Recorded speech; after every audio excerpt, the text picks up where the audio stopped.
My sister pointed a gun at me and said, "Sign the papers or else." My dad watched silently. I didn't sign. I just smiled and said, "Look at this." She did, and went pale. 5 seconds later, there was a loud bang. That's where the day ended. But where it began, it looked like nothing more than a family get-together. We'd rented a small house outside the city, a plain, practical place with beige walls, mismatched chairs, and a table already set when I walked in. It felt a little like someone else's vacation rental, and I guess technically that's what it was. Mom was fussing in the kitchen, unpacking groceries from paper bags. A loaf of bread, a bunch of bananas, sandwich meat. The kind of food you buy when you want to look like you made an effort without really cooking. "Hi, honey," she called, smiling too brightly, as if this was all perfectly normal. Dad followed behind her, carrying a cooler with the slow heaviness of a man who never rushes unless he has to. He nodded at me. Not cold, not warm, just Dad. Then came my sister. Sunglasses, hair brushed to perfection, perfume already filling the air. She kissed the air next to my cheek. "Glad you made it," she said. For a while, it felt ordinary, like maybe this really was just a family day. The kind where Mom sets out too much food, Dad sits at the head of the table, and my sister talks about the traffic on the way over. We even went for a short walk before lunch. The path behind the house looped around a small field. My mom pointed out some wildflowers. My dad made a comment about the weather, and my sister scrolled through her phone when she thought no one was looking. It was the kind of walk families take when they don't know what else to do with themselves. I answered their questions politely, kept my voice light. From the outside, we probably looked like a normal family, spending a normal Saturday together. Back at the house, Mom got busy arranging food on plates. Sandwiches cut into triangles, potato chips poured into a bowl, fruit piled high in the center.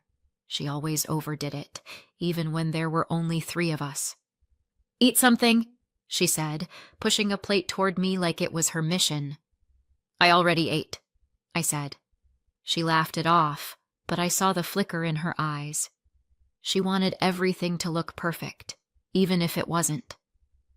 We sat down together. Dad at the head of the table, Mom to his right, my sister next to me.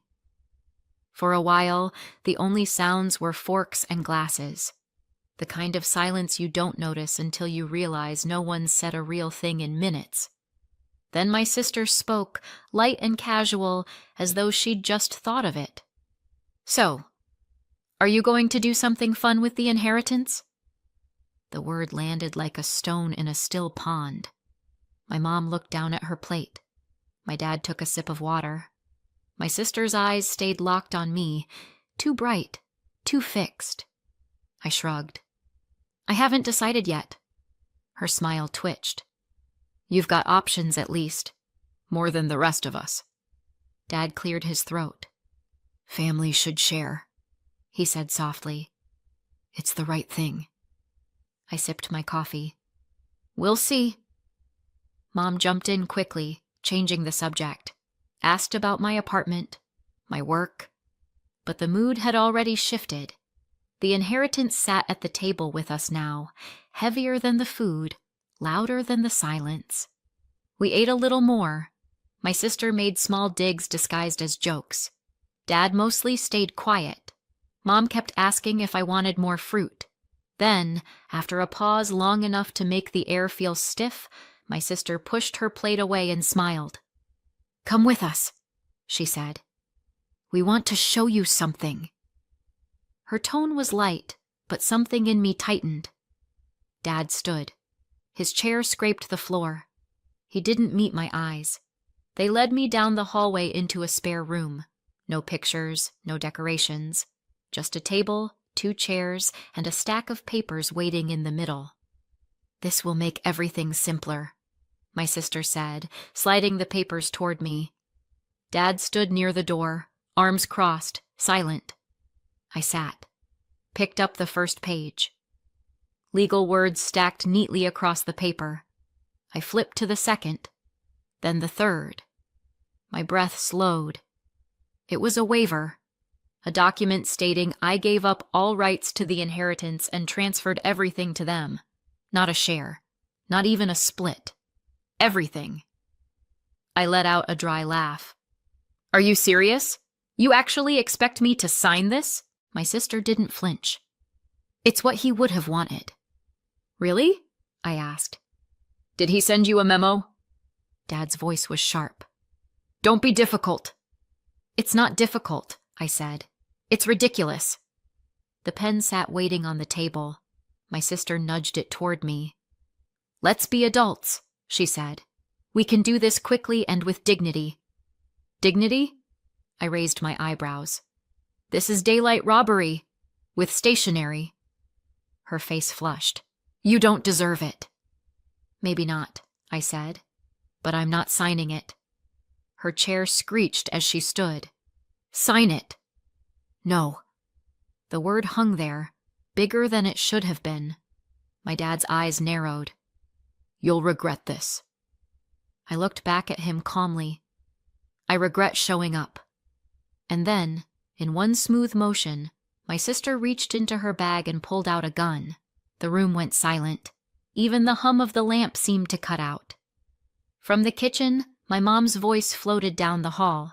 Tea's almost ready! My sister leveled the barrel at me. Sign the papers, she said. Or else. My dad stayed frozen by the door. His silence said more than words. I put the pen down gently. No, I said again. The air felt heavy, pressing against my skin. Then I smiled, small, deliberate, and pointed past her to the corner of the room. Look at this. Her head whipped around. My dad followed. Their eyes landed on the black dot in the corner of the wall. My sister's face drained. What? What is that? Is that a camera? Say hello, I said. You're being filmed.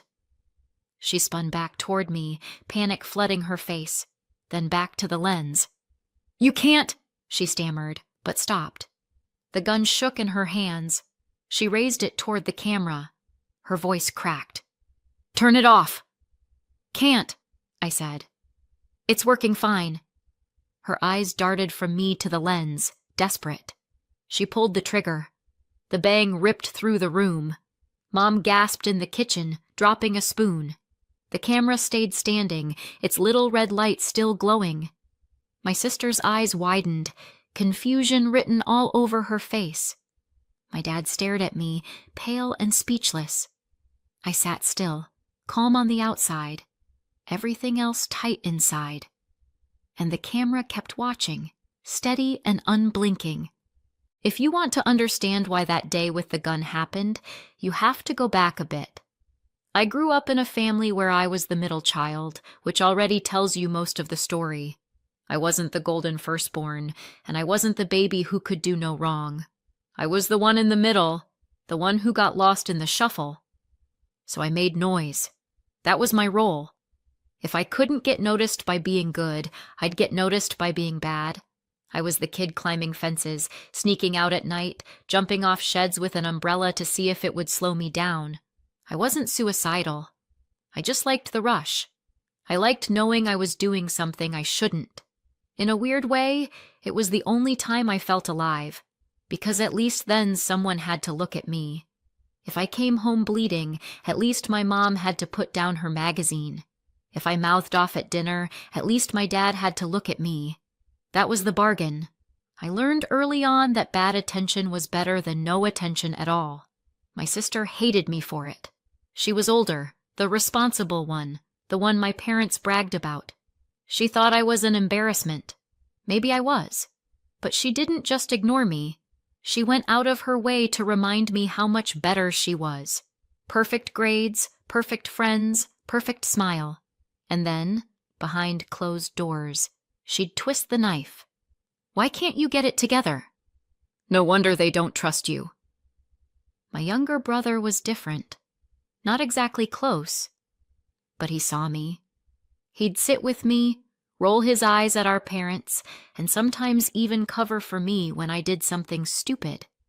He was the only one who made me feel like I wasn't completely alone in that house.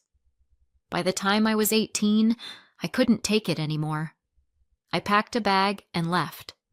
No safety net, no college fund waiting, nothing. Just me and whatever I could scrape together. It wasn't easy, but I preferred struggling on my own to suffocating at home. The one person I missed was my grandfather. He was nothing like the rest of them. Where my parents cared about looking good, Grandpa didn't care at all. He wore the same clothes for years. His shoes were scuffed. He'd show up to birthdays with a card from the discount store and a handshake like he'd just dug a ditch. My mom used to mutter, "He looks like a homeless man." My dad would sigh and shake his head like Grandpa embarrassed the family. But I liked him. I liked that he didn't play the same games as the rest of them. He didn't try to impress anyone. He didn't even seem to notice when people rolled their eyes. He'd tell me stories about his old jobs, the places he lived, people he knew. None of it glamorous, but all of it real. And I craved real. Sometimes when we went out for coffee, I'd pay for him because I thought he couldn't afford it. He'd smile at me like he knew something I didn't. Every once in a while, he'd say things that stuck. Like, even if I was rich, I'd live exactly the same. Because once people know you've got money, they stop seeing you. All they see is what they want from you. I always thought he was joking, just Grandpa being quirky. He lived until 96. When he died, it wasn't a shock, but it still hurt. He'd been the only one in that family who really saw me. So when we got called for the will reading, I didn't expect much. None of us did. Grandpa never looked like he had anything. My parents went because it was formal. My sister went because she was curious. My brother went because he had to. We sat in the lawyer's office, all lined up in stiff chairs. The carpet smelled like dust and coffee. My sister leaned over to my brother and whispered, "What do you think we're getting? His old trousers?" My dad chuckled. "Maybe his socks, the ones with the holes." Mom shook her head. "Probably some old junk he couldn't throw out." I sat there quietly, biting the inside of my cheek. They'd spent years mocking him, and here they were, still at it, even after he was gone. The lawyer came in with a folder. He cleared his throat and started reading. "Your father, your grandfather, expressed his final wishes in this document." No one leaned forward. My sister checked her nails. My mom shifted in her chair. My dad sighed. Then the lawyer said my name. He wished to leave his estate to his granddaughter. The room froze. My sister blinked, then barked out a laugh. "Her? What, his collection of coffee mugs?" My dad frowned. "What exactly did he leave her?" The lawyer adjusted his glasses. "Everything." Silence. You could have heard the carpet breathe. My sister smirked. "Everything? What, a couple $100? The lawyer glanced at his papers. "The estate is valued at approximately $8.5 million. The words hung there like a bad joke no one wanted to claim. Mom gasped. Dad sat up straight. My sister shook her head. "That's impossible!" she snapped. "He had nothing! He wore the same shirt for 10 years!" "He invested," the lawyer said calmly. "For decades. Modest amounts, consistent growth. Compounding over time. It built into a substantial fortune." My dad's face went red. "This is outrageous. I'm his son. That money should be mine." Mom nodded quickly. "Or ours. Not just hers." My sister's voice sharpened. "She doesn't deserve it. She didn't even do anything." I sat there, my hands folded in my lap, pulse racing. For once in my life, they were all looking at me. Not invisible, not ignored, seen. I gave a half shrug. "Guess he disagreed." That's when their eyes really burned into me. My sister's fury, my dad's disbelief, my mom's disappointment. I'd wanted attention my whole life. This was not how I thought it would feel. The lawyer kept talking, explaining terms, details, whatever. I barely heard him. All I could hear was the silence around me, heavy with shock and anger. They had spent years laughing at him for looking poor, and now the man they mocked had left behind a fortune, and he'd left it all to me. And in that moment I realized something. This wasn't going to end here. The bang was still hanging in the room like an echo that didn't know where to go. Nobody moved. My sister stared at the corner, waiting for the camera to fall. It didn't. The little red light just kept glowing, steady and smug. My dad's mouth twitched like he wanted to speak but forgot how. "Why didn't it break?" my sister whispered, more to herself than anyone. I didn't answer. Sometimes silence says more than a lecture. Her grip tightened. Another shot cracked through the room. The lamp flickered, the air jolted, and still the camera didn't move. She lowered the gun, breathing fast. "What is wrong with this thing?" "Plenty," I said. "But not what you think." That's when the footsteps came. Firm. Heavy. Too controlled to be family. The door burst open and 2 men stepped inside. Not uniforms, not relatives. The kind of presence that rearranges the room without asking. "Put it down," one said, calm but absolute. My sister flinched, swung the gun toward them, her hand shaking so badly the barrel wavered. "Don't make this worse," the other said. "On the table. Now." For a second she looked like a child mid-tantrum, torn between scream and surrender. Then her wrist gave out. The gun clattered onto the table.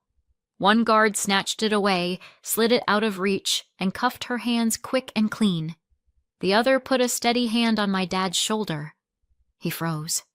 The room exhaled for the first time in minutes. I looked at my sister, wide-eyed and cornered. "Everything's recorded," I said quietly. "You're not walking away from this." She glared back, words ready but useless. And that's where I'll pause and explain. Not to them, to you. Because you're probably wondering how I knew, how I wasn't shaking out of my skin when my sister pulled a gun on me, how I sat there steady while my dad played statue. The truth is, I did shake, just not where they could see it. A few days earlier, my younger brother had called me. His voice was tight, nervous. He said he overheard something, my parents and my sister talking. He didn't give details, didn't want to be dragged into it, but he told me enough. Enough that I froze, enough that I knew. I didn't want to believe him. I told myself they'd never go that far. But deep down, I knew what my family was capable of, and I'll admit it, part of me wanted to test them. I've always been like that. When I was a kid, I jumped off sheds with umbrellas just to see if they'd slow me down, climbed fences because someone told me not to. I liked the rush. I liked the danger. When you've been invisible your whole life, you chase whatever makes people look at you. So yes, I went. Because I wanted to see. And because a little piece of me hoped maybe I was wrong, that they'd act like decent human beings for once. That maybe we'd eat Mom's sandwiches, bicker about nothing, and call it a day. If they had shown me kindness, maybe I would have shared some of it. Maybe. But I wasn't about to gamble my life on that chance. So I hired professionals, not the police. Private security. 2 men who knew what they were doing. They told me not to go, told me it was reckless, that it wasn't worth it. I said I was going anyway. So they backed me. They went in early, swept the house, set up hidden cameras. While I walked with my family outside, they checked every corner, and they found the gun. They didn't take it. They didn't need to. They just made sure it wouldn't fire the way my sister expected. When she pulled that trigger, all she got was sound and smoke. Then they waited outside, ready, listening, watching. So no, it wasn't luck. Not a miracle. not fate. It was planned, every second of it. And now it was them, not me, who were trapped. The legal process crawled, the way those things always do. Months of hearings, paperwork, lawyers arguing over words I barely understood. And then, finally, it was finished. The estate was settled. I was the sole heir. Every last cent was mine. Hearing it spoken in court didn't feel triumphant. It felt strange. Like the ground shifted under me and I was still waiting for balance. For so long, I'd braced myself for someone to take it away. Now, there was no one left who could. My family's trials ran parallel to mine. My sister stood in court first. 7 years. The judge didn't mince words. Threatening someone with a firearm leaves no room for excuses. She tried tears, but it was too late. My dad's turn came next. He didn't pull the trigger, but he stood there and let it happen. 2 years. The look on his face said he thought silence was safer. He was wrong. My mom was last. She'd stayed in the background, convinced that would protect her. It didn't. Probation, community service, a record that would follow her anyway. I didn't celebrate. I didn't feel vindicated. Watching them be led out of court, I just felt tired. The kind of tired you only get after years of carrying weight you didn't ask for. But underneath the exhaustion was something else. Space. For the first time, there was room to imagine a life that was mine. Not one they dictated. Not one built around being the overlooked child or the scapegoat. A life where I could decide what mattered. When I walked out of that courthouse, the cameras were still running in my head, capturing a different kind of scene. No shouting, no papers shoved across tables, no guns pulled out of handbags.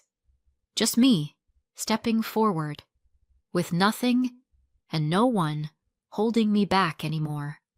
5 years later, my life looks completely different. After the trial ended, after the money was finally mine, I did something my younger self never thought possible. I built my own family. I got married. We have a little girl now. From the outside, we look like everyone else. A modest house in a quiet neighborhood, a sensible car in the driveway, neighbors who chat about the weather and whose kids play in the street. To anyone watching, we're a middle-class family living a middle-class life. But the truth is that money changed everything. Quietly. I used it the way Grandpa would have wanted. Smartly, not loudly. I invested, just like he did. I set up a trust fund for my daughter, not to spoil her, but to make sure she'll always be safe when she's grown. For now, she doesn't know how much we have. She doesn't need to. She's busy being a kid, and that's exactly how it should be. I didn't hoard it all for myself either. My younger brother, the one who warned me, got what he deserved too. I paid for his college, cleared his debts, helped him get his first apartment. He never asked, and that's why I trusted him with it. Now he's making his own life, standing on his own 2 feet. As for me, I do spend it. I've traveled the world.